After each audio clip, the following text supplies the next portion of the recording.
Hey everyone, another day gone by. The lockdown's still in place, well, supposedly. Obviously, there's a lot going on in the world.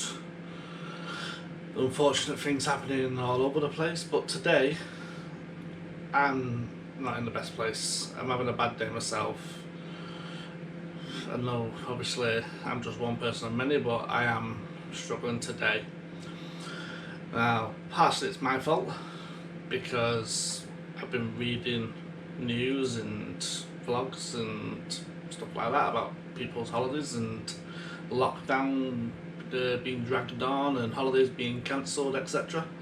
So it's put a bit of a damper on me, so it is a bit of my own fault, but obviously being out of control doesn't help matters. What I want to talk about today though is stigma. Now, anyone with a mental health condition at one point or another will come across stigma, will be judged or will feel judged. There will be people who don't understand what it's like to struggle or suffer with mental health problems, and there will be people out there who are lucky never to experience any form of mental health problems.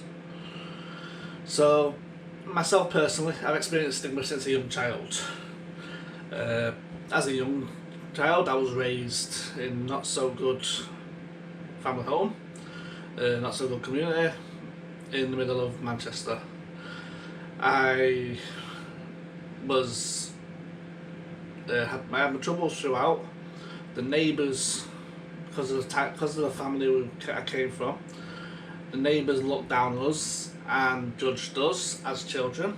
The neighbours felt pity on us. The neighbours used to come and feed food to us through letterbox or throw food through the windows to us when we were locked in the home and parents were out, and my mum and stepdad were out and no one was minding us, or even if a babysitter was, because we still were locked in the room. They used to come and feed us when they could. They'd see us out on the streets, they'd give us food, they'd give us drinks, they'd give us stuff like that. I had toys handed to me. I had people who'd take me in and feed me at their homes. It wasn't the best. We'll go into my young life one day, and obviously I will explain that a bit further. But I know what it feels like to be judged from a young age. I then went to school. Now, throughout school, I was judged in school as well. We were a poor family, poor children. Never had anything named, never had anything that most of the children had. Christmas presents were nothing like the rest of the other children. Birthday presents were nothing like the rest of the other children. So obviously we got bullied for that. I experienced a lot of bullying through primary school, got shipped about, and I went to high school. Now, like I said, all that's happened and before I'm even 11 years old. So you can imagine how it went from there. At high school, I went to school in a very affluent area.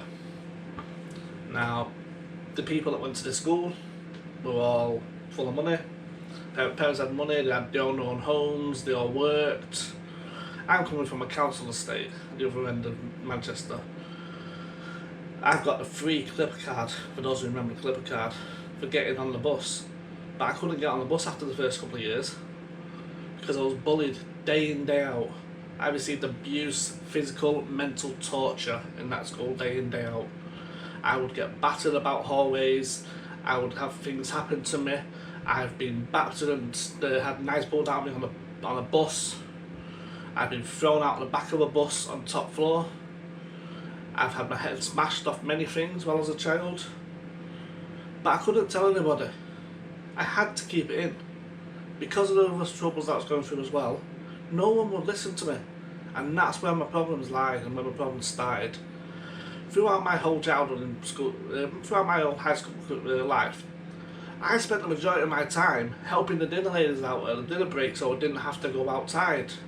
I'd do cleaning up and help them out in there. I'd hide away at break times. I'd try and get in with the kids who were non-favoured, but then that'd turn against me. I'd try and get in with the ones that did the studies, but then I'd get battered for that too.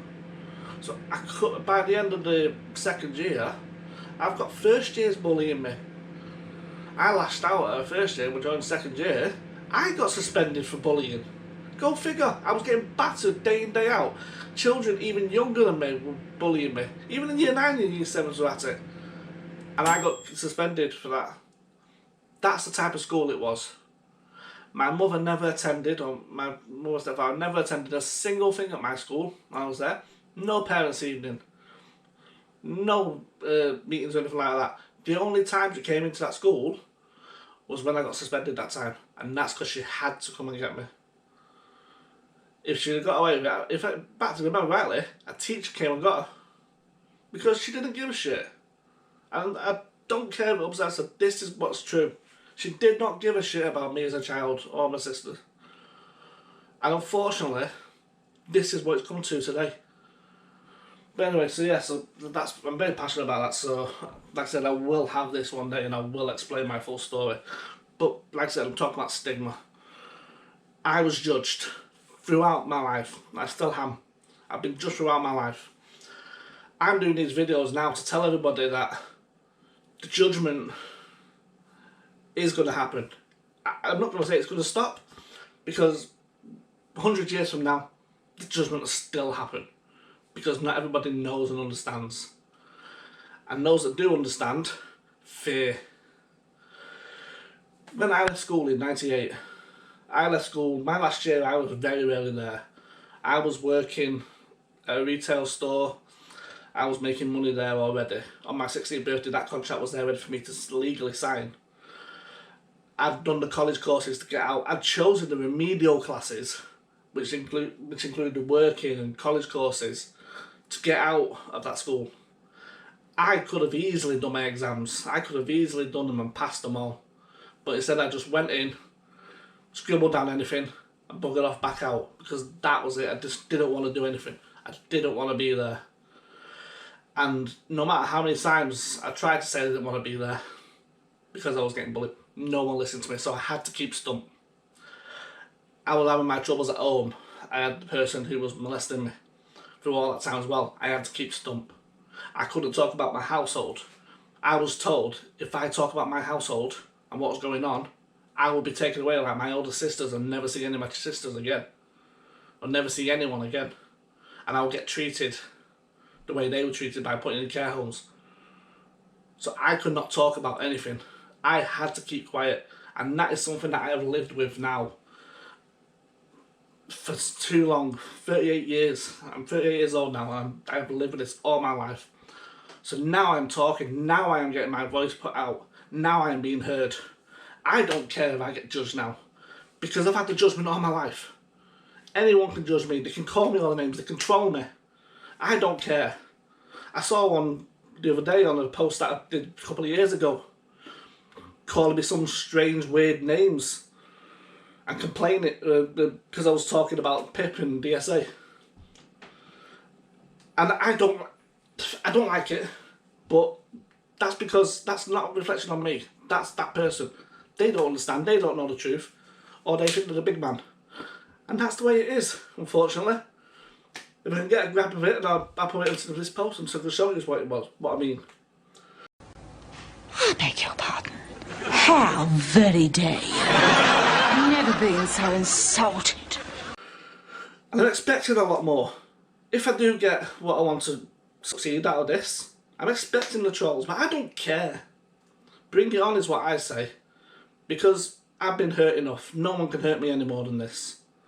No one can do any more damage than what's been done to me already. I can damage myself more than anyone else can do it, and that's the way I believe. I'm digressing again in the way. So yeah, like I said, I've experienced that. My whole childhood I was judged. I even got told by a careers advisor. I was working really hard at school. I was in the top classes. I got told by a careers advisor just before we choose our options that I said, I want to go to university and I want to study and I want to help people. His response was, the only occupation you're going to get is manual and building because of your background. You will never get into university, so you're wasting your time. You may as well take up a labouring career now.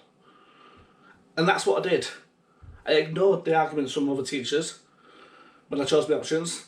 I chose that because that's what he told me to do. And looking back now, I do regret that. But it has still made me who I am today. So that I don't care. So yeah, so I experienced all that. I left high school. I got grafted into work. I knuckled down. I disappeared as soon as I could. I moved away. I travelled about. I did what I could to get out of that home. Unfortunately, I came back. And then I got judged again. Lo and behold, by my own mother. I moved away to live in a completely different part of the country. Still in the northwest, but a completely different part of the country. I lived up there happily. I was working, I was grafting hard. I was really happy with what I was doing. Done all sorts of stuff. I'd run away from what was battering my head here. Now, there was other things that happened in between that, but I will go on about that another time as well, because that's a story regarding my son. But that mainly urged me to go, and I ran away and I did what I needed to do. My mother got held up at knife point with my cousin in the room. I got a house raided because my mother was selling illegal cigarettes and buying and selling from the thieves. So when they got robbing, she'd buy the stuff. They then decided to come and get her money too, and steal her money when they had enough, when she was doing the cigarettes, and when she wouldn't buy some off him. So I came back to my mum's house. Now I'm not proud of this, but I provided my mum with a weapon that she could use until I got back. And I came back, and I come back to that home, and back to that area, to protect her. I later found out my mother had gone round the estate telling people I came back because I could not afford where I was. Now, I don't know whether this was her pride or whatever, and you know what, it's gone now, but that hurt me. Because she's saying that I couldn't afford to live where I was, whereas the true fact was, I came back for her. And I regret that. I regret every moment of coming back now after that. And that has ate me for many years. A good 17, 18 years now, that has ate me up. But I've had to live with it. I've then gone through my mental health stages. The first time I went to report my mental health problem, I was 18 years old. I told my doctor. My doctor back then nearly killed me. My doctor was a very judgmental person himself. He was one of the old doctors. During school, when I was 15 years old, I said I got a migraine, I can't go to school. You're lying. I had really bad pains in my face. I could not move. You're lying. Doctor comes out. Now, my mum probably coaxed him into saying this, but he said there's nothing wrong with him. He can go back to school. He's lying. 2 weeks later, my face is out here like a balloon. I'm looking like the Elephant Man. Turns out I had severe sinusitis that was turning into meningitis. I had to be staying in hospital for 2 weeks and have a drip on my nose for something that could have been caught a long time before, but the doctor told me I was lying and my mother told me I was lying. That's the things I unfortunately went through. I went to this doctor when I was 18 years old. I told him how much I was struggling mentally. My doctor told me to suck it up and get out there. He said, no man has mental health problems, so I don't know why you're coming to me with this problem. Off you go. I never went back to him again. I never spoke to him again. But I went to that doctor and he did that to me. A few years later, after I'd come back, I went to try and get some help again. We're talking now 15 years. I guess my doctor at the time that I was seeing in Gorse Hill sent me to a mental health practitioner. I went to speak to this counsellor. Not practitioner, as a counsellor it was. I went to speak to this counsellor. He says to me, now bearing in mind this is what, 16, 17 years ago. So we're talking 2003, 2002. This person, this counsellor, who's a trained counsellor, said to me, there is nothing wrong with me that can't be solved with a good pint and a night out with the lads. So I'm wasting his time. That's what he said to me. Now, he did not want to listen to anything I had to say. I told him how depressed and how much I wanted to kill myself at that point. I attempted my life not long after that. About a year after that, in fact no, probably a couple of years after that, I was with my late fiancée then. Now, I've struggled with relationships. I've always struggled with it. I've told this before, but I've always struggled with relationships. After everything that I went through as a child in regards to rejection, then who I thought was my young love destroying me and running away with my son, I couldn't love another person. I tried, but I couldn't. I fell in love with an amazing woman called Carmela. I went to live with her. We got on really well. It was an amazing time. I loved her with everything I could. But unfortunately, she passed away to cancer 3 years after we got together. And it really hurts me. She had cervical cancer that spread. So I will talk about that another day as well. But yeah, so while I was with her, I was struggling so much. She was keeping me going. She kept me going a lot, all the way through it. But I struggled so much during that time that I tried to take my own life. Bearing in mind she's unwell, she's going through chemotherapy, I did the selfish thing of taking an overdose. Taking a large selection of amitriptylines, which antidepressants. I took a large collection of them to kill myself. I was in a coma for a week. I was in hospital for 3 weeks. Now I could tell you about my mum there. I don't want to dig into her, but my partner rings her and says, your son's taken an overdose, he's in hospital in a coma. Yes, them words, he's in a coma. My mother's response was, okay, let me know if anything changes. That was it. From that day, Carmela never spoke to my mum, unless it was for my benefit. She had nothing to do with her. She wanted nothing to do with her because of that. She passed away, unfortunately, 4 months after this happened. But if she was still alive to the day, chances are she won't be talking to her. That's how bad she'd done that. So yeah, so I was in a really bad place at the time. I couldn't see a future. I was struggling. I was struggling to care for Carmela. I wanted to fix her. That's where my mind was. I wanted to fix her and make her better, so she'd be our protector for life. But we could see that it was only just a matter of time, and I couldn't take that. It killed me, and that's why I took an overdose. So yeah, so I was in hospital for nearly 3 weeks, in a coma, blah blah blah blah blah. Then they get to speak to Mind, and I got 4 sessions with Mind. Now this is the next thing that I really want to gripe about. Restrictions. Why do mental health teams have restrictions? Funding. Why is the funding problem? Because nobody believes in mental health. It's a stigma. I mean, now they're panicking about it. Well, they were before the COVID problem. But mental health is getting worse and worse every day, and people are being more and more affected. Because the things that happened to us 20, 30 years ago are coming back to haunt us now. This is what's happened with me. This is what's happened with a lot of people. 90s generation has affected now, and it's really impacted the world as we are today. Mental health is becoming ever more aware, but then the stigma's still there. Like I said, that was there. I had 4 sessions with them. Then I got farmed off. 3 years later, after Carmela passed away, I still got no help when Carmela passed away. Nobody would help me then. 3 years later, I then finally got help.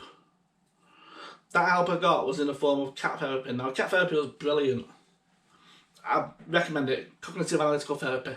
If you've got underlying problems from historical sitting, that's a good therapy for you. It works wonders. But me being a fool didn't talk about what happened to me as a child in regards to the sexual abuse. I only talked about what my mum did, what my stepdad did, because he was good with his fists and boots, trust me. But I only talked about that, and then what happened with Carmela, and everything that happened between. So we kind of delved in that a bit. Them sessions came to an end. I got a bit of comfort out of that. I got a bit of relax. I was fine for 3 years. But then everything came back. And I started taking attempts on my life again, started doing the stupid things again. fact, I don't think it was 3 years, I think it might be 2. And I was doing stupid things again.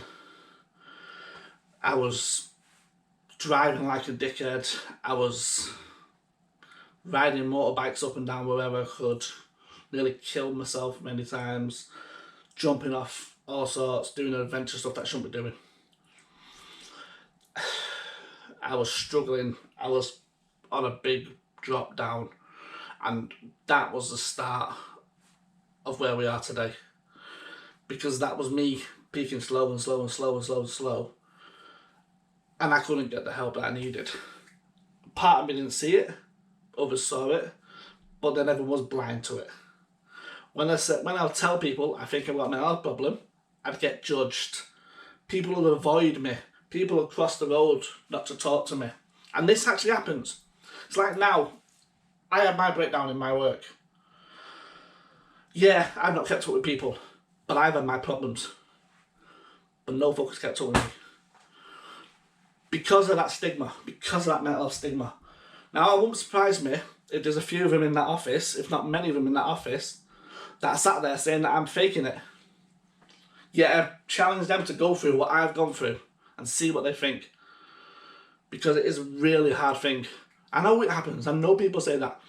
I put a video on a while back and someone from my office commenting on telling me to grow up, man up and stop being a bitch and stop whining. That's true fact. That was put on. I don't even know if it's still there. I'll look for that as well, actually. You are a very special friend. Thanks for talking, Elma. Bye-bye. But that was put on onto one of my videos from someone that I worked with. That's the mentality of it. And that's what I'm saying. This is what hurts me about stigma. It's there. It's in the open. People truly stigmatise against mental health. Over the last 3-4 years, about 3-4 years, I've lived in Salford. I moved around again. I did. I moved around everywhere I could. But I ended up coming back. I've lived around Salford now, like I said, about 3-4 years. Since I've been back in Salford, at least once every 2 months there's someone jumping off or ready to jump off the bridge near the hospital. People are being prosecuted for it. People are being slated for it. In fact, I think I remember one of the DJs, when someone was trying to jump off a motorway bridge, playing the song Jump. I think it was Pat Sharp. Playing the song Jump. The stigma's there. It's always going to be there. It's there now. The care's not there. The stigma is. And people aren't going to talk.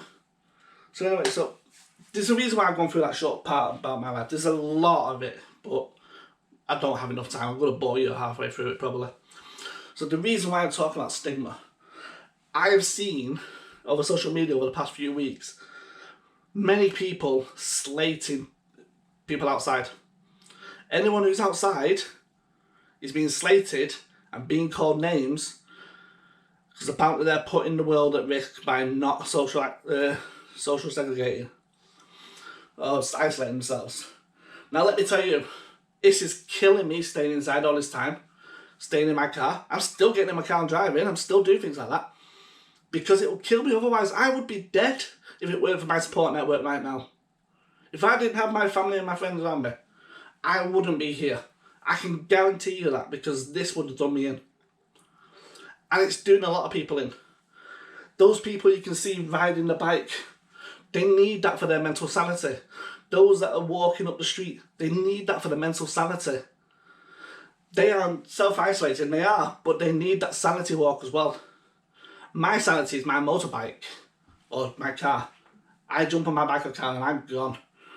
I can ride around for about 10 hours, not caring the world, come back with an empty tank. Well, I can't drive for 10 hours to get an empty tank. My car drinks petrol, the bike does. But anyway, so I can do that with no problem. But I can't now at the moment because I'm afraid I can't go up to the peaks, which is what I'd usually do. Because I know that I'll get challenged and it'll send me under.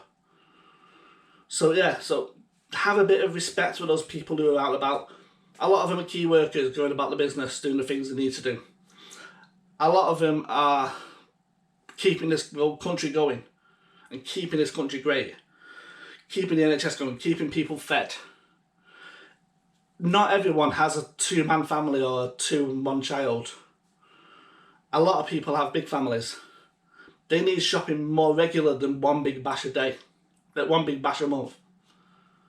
You can't get online shopping because everywhere's booked up. I tried for 2 days to get an Amazon Now slot. Not a chance.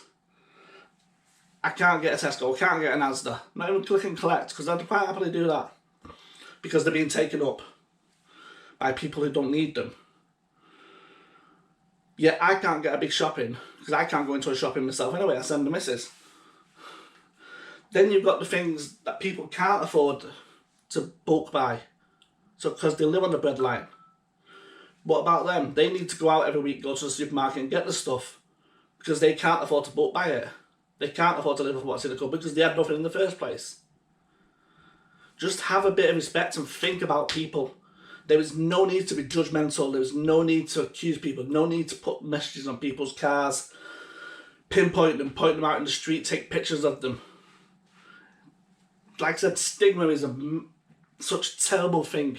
And this country, I don't say about the world, but this country is a very judgmental country. It is. No denying that. This country is a judgmental country. But the more judgmental people are, the worse it is for everyone else. If you approach someone in the street, why are you not self-isolated? Why are you walking down here? How do you know that person is not struggling mentally or not getting out of the home to get that breath of fresh air just to be relaxed and go back and, or taking that break from their work that they're doing? Because a lot of people are working from home. Why can't they just take that hour walk that they usually take during the lunch break? Don't judge people. Everyone do their own business. Yeah, you've got the odd people flouting it who don't want to listen, who don't want to believe. That's their choice. Let them do what they're doing. That's not your problem. You concentrate on yourself. Don't be a selfish person and attack others. Concentrate on just you and your family. Because that's what it's all about. At the end of all this, we're supposed to be united as a country. We're supposed to come together as one. We're supposed to be the Great Britain. But right now, all we are is just a bunch of bickering, backstabbing, snidey people watching those few people help others. Now I'm going to give you another for instance on this before I end the video, because I'm getting a bit passionate about this now. When this all first started kicking off, I went onto Domino's app. Places starting to close down. I was sat in the Tesco car park, and like I said, I sit in my car. I can't go into the shop, so the missus goes in. Because if I go in, I'm this sweaty because my anxiety goes mad. So I look like I'm dodgy. But I sat in my car, got my window down, and I'm just watching something on my tablet. And I see a nurse sat there talking to a Tesco member of staff.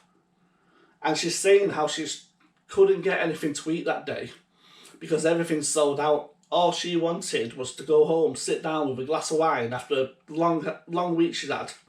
Sit down with a glass of wine and something nice to eat, and she can't even do that because everything's gone off the shelves. This is when all the shelves were bare, barren. And I sat there and I thought, she won't be the only one. There's many people working hard in that hospital to get what they want. To keep the country going. And they cannot get what they want. So I sat there, I'm on my phone, and a text message comes through from Domino's, 50% off if you spend over. So I thought, right, puts in the hospital address, orders loads of pepperoni and cheese pieces, so that both sides have got them, those who don't like meat, those who do like meat. So I put 10 pizzas on there, come to £92, something like that. So I went, right, put a comment at the bottom. This is an anonymous gift. Please just hand to security. And send, paid for it, done. I wanted that to be an anonymous gift. Now I'm telling you now, because they know my name now, and I'll tell you why. But I'm telling you now, I did that. I wanted that to be anonymous. I didn't want any mention. I'm not a glory hunter. I'm not going to say, I'm going to do this, I'm going to do that. Tell the social media and tell the world. That's not me. But I'm telling you now, for a reason why. I did that order. I got a phone call from Domino's after watching it, make sure it's come delivered. I got a phone call from Domino's. Come out and get these pizzas. I said, did you read the message on it? No. I said, it's an anonymous gift. Please just take it into the security at the front there. You won't have to go in, just hand it to the security. No, tell them to come out. No, you come out. I said, look, I am not there. This is an anonymous gift. Just go hand it to them. No. You ring them and tell someone to come out because I am not going in. I said, you only have to go to the door and hand it to the security guard at the door. That's it. You don't have to walk 100 metres away from your car. No, I'm not doing that. And then hung up on me. So I had to, now I said, I can't do phone calls. That did me in. That ruined my night, that did. So I had to get my wife then to ring the hospital and tell them, there's a Domino's delivery at the door. Can you go and get it? It's for the staff to say thank you for all the work you're doing. That was it. So my wife does that. She has to explain, don't give a name, and then hangs up. And then they went and got the pizzas, and it was done. The attitude of that member of staff though from Domino's was ridiculous. I understand the concerns. It just become new, everyone's getting panicking. But that wasn't called for. It took 2 minutes to get a security guard's attention and hand it to them. Or a member of staff's attention. That hospital was still teeming with many people. So that wouldn't have been a problem. Now, like I said, I appreciate what's going on, don't want to catch infection, etc. But they wouldn't. They'd have been going to the front door. Here you go, like they do with every other door. It wouldn't have been 2 minutes of a problem. But no, that really got me. My wife then gets a phone call back about an hour later from the hospital, probing for my name, so my wife gave it. I didn't want, obviously, my details given to them. So obviously, I believe it's on social media somewhere, but I've not looked, so I don't care. Because at the end of the day, I did that because I wanted to. But they probed to thank and to say that they want to recognise it, etc. But I didn't want that. But that's neither here nor there. But this is what I'm saying about assumptions. I've even forgot where I was going now. I've gone off on a tangent. But no, that really did do my nutting. I've done that for these people who can't get nothing. And yet everyone that has cupboards full or has doesn't need them is exploiting what is a critical situation, and it really frustrates me. So yeah, so I started off talking about one thing and I've gone on to another, so I do apologise. I've gone off on a tangent a bit, but the passion's got the better of me. So anyway, on the end of this video, I'm going to bring this video to an end for the day. I'm going to go sit down, watch some Star Wars, eat my tea, because you said a thing about half an hour ago.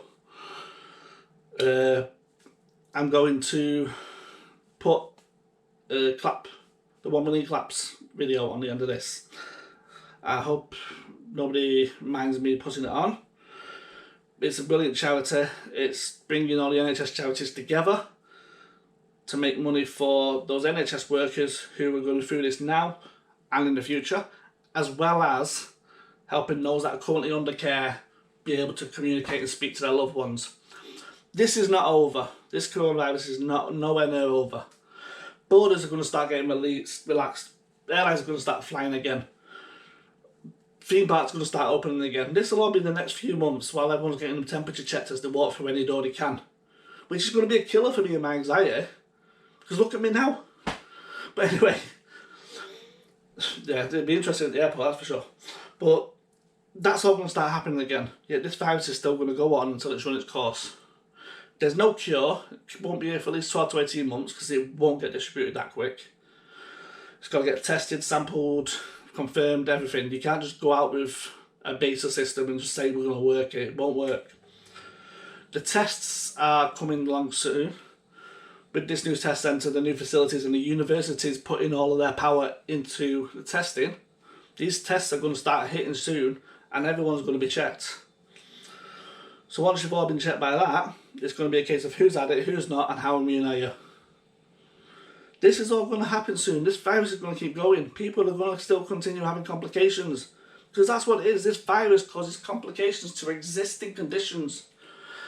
There's been the odd case where the person hasn't had existing conditions that they know of. Without an autopsy, they wouldn't know.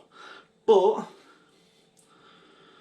it's existing conditions, and that's what that's where the problem lies.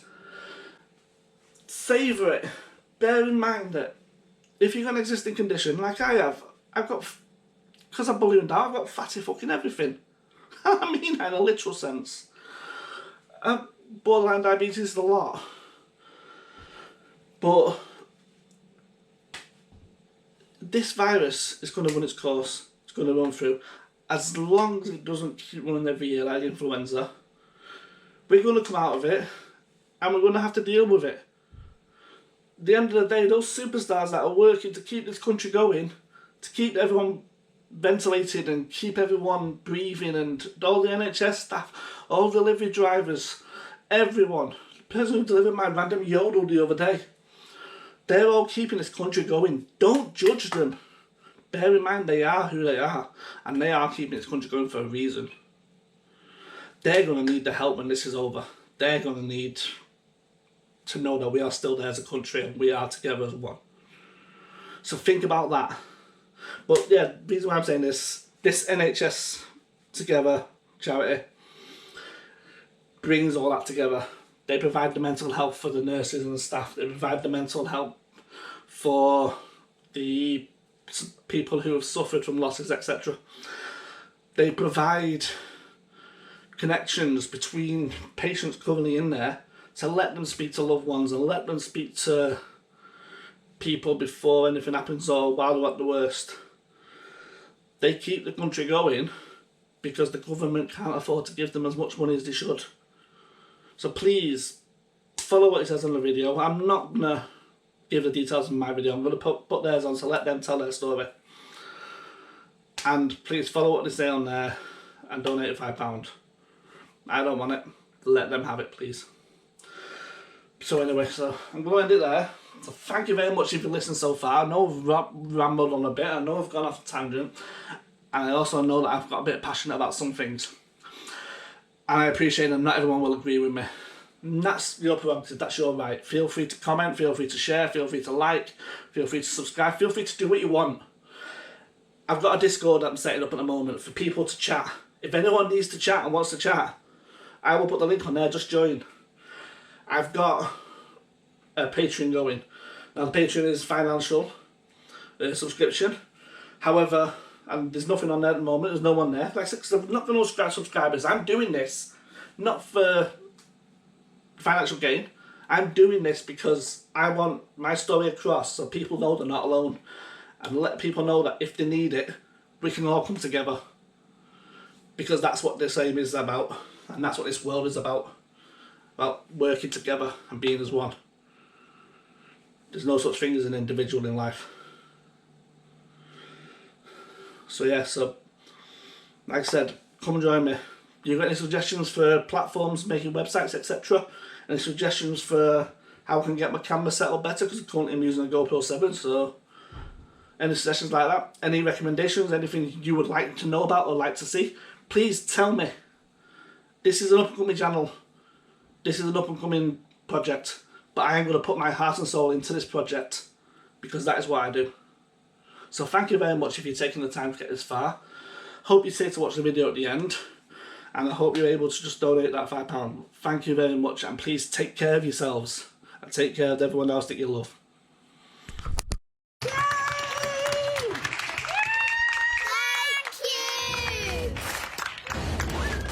We clap to say thank you.